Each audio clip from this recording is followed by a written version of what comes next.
भारतीय संविधान का आर्टिकल 14 हर नागरिक को कानून के समक्ष समानता यानी कि इक्वलिटी बिफोर लॉ का अधिकार देता है। इसका मतलब है कि कानून सबके लिए एक है। हालांकि वर्तमान घटनाओं और कोर्ट के केसेस एक अलग ही तस्वीर पेश करते हैं। सुप्रीम कोर्ट ने एक जजमेंट में कहा था कि न्याय में देरी अपने आप में एक अन्याय है। इसको मैं कुछ केस स्टडीज से आपको बताता हूं। वर्तमान में कानून और न्याय किस तरीके से नागरिकों के इस अधिकार का हनन करती हैं। पहला, जोगेश्वर प्रसाद छत्तीसगढ़ 100 रुपए के घूस लेने के आरोप में 1986 में गिरफ्तार किया गया और अब 2025 में यह कह करके बरी कर दिया कि सबूतों के अभाव में कोई भी आरोप सिद्ध नहीं होते हैं। तो मैं न्यायालय से पूछना चाहता हूं, क्या उसको 39 साल जो जेल में उसने काटे, क्या न्यायालय लौटा पाएगा? यह justice delayed in justice denied का जीता जागता उदाहरण है। दूसरा, उमर खालिद, शर्जील इमाम और गुलसिमा फातिमा, इन्हें 2020 के दिल्ली दंगे के सिलसिले में गिरफ्तार किया गया था और ये 5 साल से ज्यादा हो गए बिना ट्रायल के जेल में बंद हैं।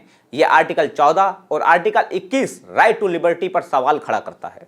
तीसरा, सोनम वांगचुक, जो 5 साल से शांतिपूर्ण ढंग से लद्दाख के एनवायरनमेंट को बचाने के लिए, देश के एनवायरनमेंट को बचाने के लिए आंदोलन कर रहे हैं, अनशन कर रहे थे, सरकार को उनके वादे याद दिला रहे थे, देश के सैनिकों के लिए सोशल टेंट बना रहे थे। ऐसे साइंटिस्ट को देशद्रोही बनाकर इस सरकार ने जेल में डालने का काम किया। दूसरी ओर संविधान का मखौल उड़ाया जा रहा है, जो ऐसे लोगों की तरफ इशारा करता है जिनके खिलाफ गंभीर आरोपी और दोषी हैं। 2020 के दिल्ली दंगों के समय पर कपिल मिश्रा का भड़काऊ भाषण आज भी मौजूद है, जो कि सोशल मीडिया पर जाकर के यूट्यूब में देखा जा सकता है, लेकिन उस पर कोई कार्रवाई नहीं हुई, बल्कि वो मौजूदा दिल्ली सरकार में मंत्री बनकर बैठा हुआ है। वहीं पर कुछ लोग जिनके खिलाफ गंभीर आरोप हैं, कुलदीप सिंह सेंगर उन्नाव रेप केस, ब्रिजभूषण शरण सिंह, पहलवानों ने गंभीर आरोप लगाए। प्रज्वल रेवन्ना 1000 से ज्यादा अलग अलग महिलाओं के साथ बलात्कार का आरोपी, राम रहीम, आसाराम, ये सब खुलेआम पैरोल,